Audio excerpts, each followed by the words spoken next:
We walk the talk, not only talk the talk.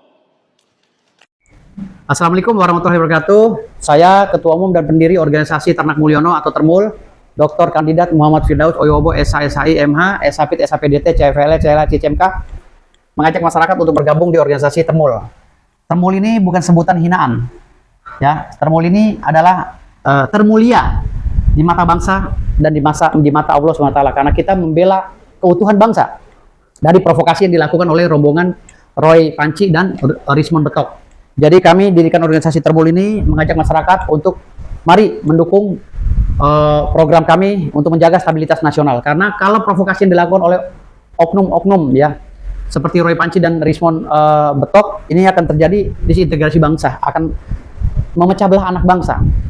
Mereka tidak segan memanggil negara luar untuk menghakimi presiden kita, untuk menghakimi mantan presiden kita. Ini perbuatan yang syarat dengan pengkhianatan bangsa.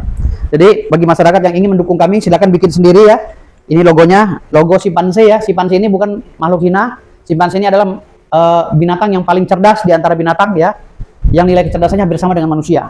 Makanya kami pakai logo ini, karena yang kami lawan ini adalah keledai. Keledai adalah binatang dungu yang jatuh di lubang yang sama, yang dianalogikan sebagai binatang yang dungu dan bodoh.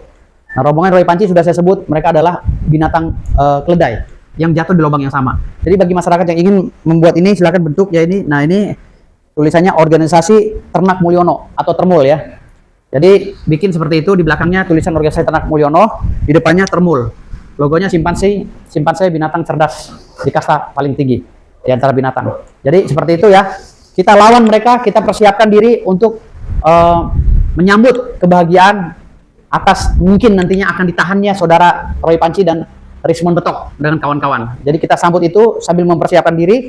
Mari bangun organisasi ini dengan besar ya di seluruh Indonesia. Kalian tinggal ngambil di IG saya dan TikTok saya logonya, cetak sendiri.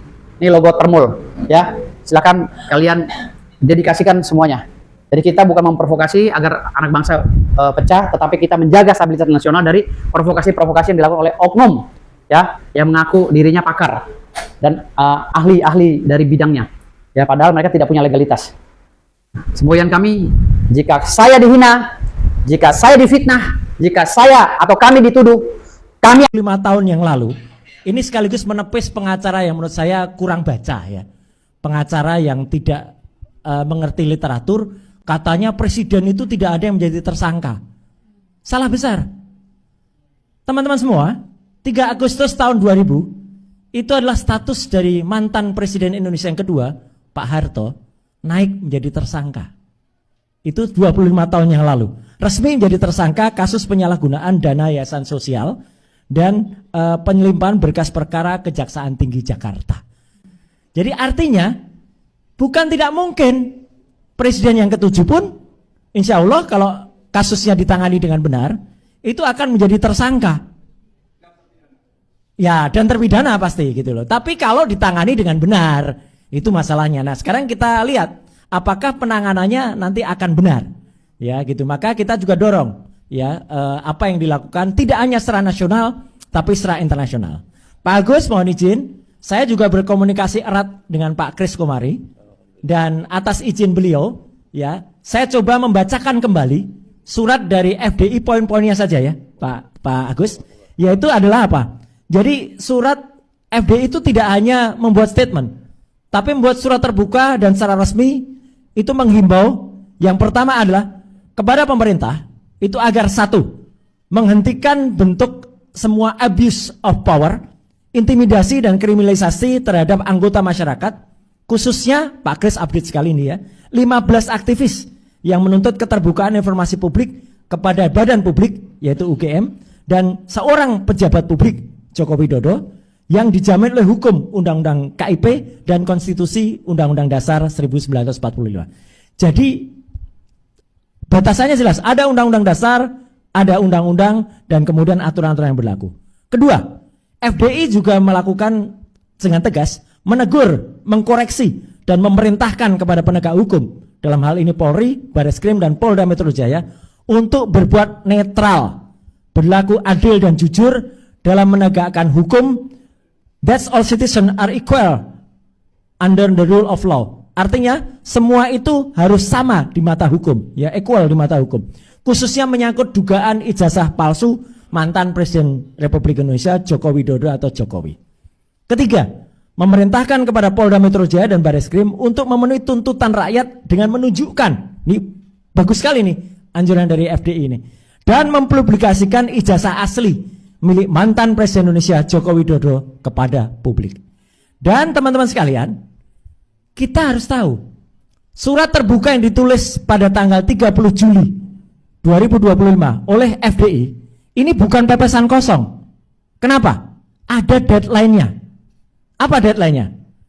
Karena dalam poin berikutnya, simpulannya, 1. Menghentikan semua bentuk internasional campaign yang selama ini sudah kami lakukan. Kalau ini disetujui oleh Pak Presiden, maka FDI akan 1. Menghentikan semua bentuk internasional campaign yang selama ini sudah kami lakukan kepada lembaga internasional, NGO internasional, pemerintah USA dan US Congress.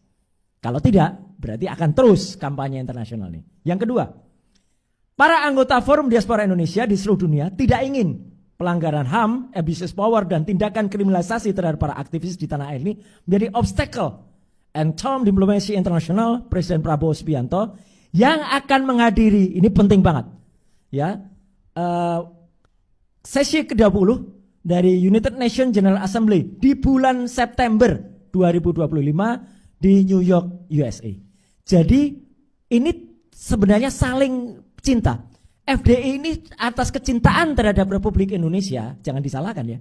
Ini justru karena cinta mengingatkan Pak Prabowo, Presiden kita, agar tidak ada hambatan nanti kepada Pak Prabowo ketika menghadiri Kongres ke-80 yang ada di New York.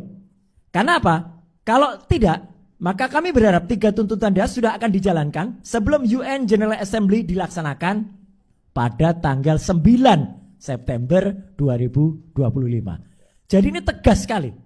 Bapak dan Ibu, inilah tugas atau fungsi daripada FDI, Forum Diaspora Indonesia. Dan ini bukan pepesan kosong, bukan nomor-nomor. FDI yang beranggotakan 25 negara, ya, kami punya diaspora di 25. Ini terus melakukan koordinasi dan tegas, dan itu bentuk kecintaan terhadap Republik Indonesia. Sama dengan yang kami bertiga lakukan, RRT lakukan, Resmond, Roy, Tifa lakukan. Kalau diplesetkan dengan salah, mungkin ada seorang profesor yang mengatakan ini bentuk penistaan terhadap UGM, ya, profesor yang sudah agak linglung gitu, ya, gitu, ya, yang debat dengan Resmond, ya. Nah, justru kebalik, justru karena kami cinta terhadap Indonesia, ya, kami melakukan, justru kami cinta terhadap Gajah Mada, kami melakukan ini, dan kami itu buktinya jelas. Ketika Dr. Tifa memegang bukti, saya memegang bukti, Dr. Isman ditanyakan buktinya ada. Ditanyakan isinya ada. Bukan seperti profesor itu. Katanya ada. Dibaca Prof, ada enggak? Pokoknya ada. Nah, gitu. Tapi enggak tahu isinya.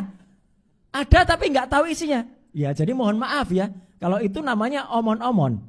Nah, rekan-rekan sekalian, halo teman-teman, berjumpa bersama saya di Politik Dangi. Teman-teman, kalau kita melihat bagaimana para termul ini ya, Ternak Mulyono ini akhirnya keluar juga dari sarangnya, teman-teman. Ini sangat lucu ya. Kenapa? Karena perdebatan termul ini semakin marak di media sosial, semakin banyak ya. Bahkan sebutan-sebutan seperti ini tuh kian masif, teman-teman ya. Yang menarik adalah ada sesosok orang-orang ya, 3 orang yang mendeklarasikan Ternak Mulyono ini, teman-teman ya, dengan gambar kartun ya kan. Dan ini lucu sekali ya bagi saya. Kenapa? Karena kalau kita lihat mereka ini semakin pede ya untuk menjadi termul ini, teman-teman ya. Dan ini adalah sebutan atau plesetan untuk para pendukung Jokowi ya. Apalagi saat ini seperti kita lihat ada termul, ada anak abah ya. Inilah di mana ini sebenarnya guyonan ya, atau sebutan-sebutan ejekan yang tidak terlalu serius sebenarnya ya, guyonan, ada main-main ya. Itu is okay, nggak apa-apa untuk meramaikan media sosial, teman-teman. Apalagi setelah Pilpres kemarin ya tegang-tegangan ya kan, dan akhirnya sampai saat ini guyonan itu masih ada ya, seperti anak abah, seperti termul dan sebagainya. Bagaimana menurut kalian?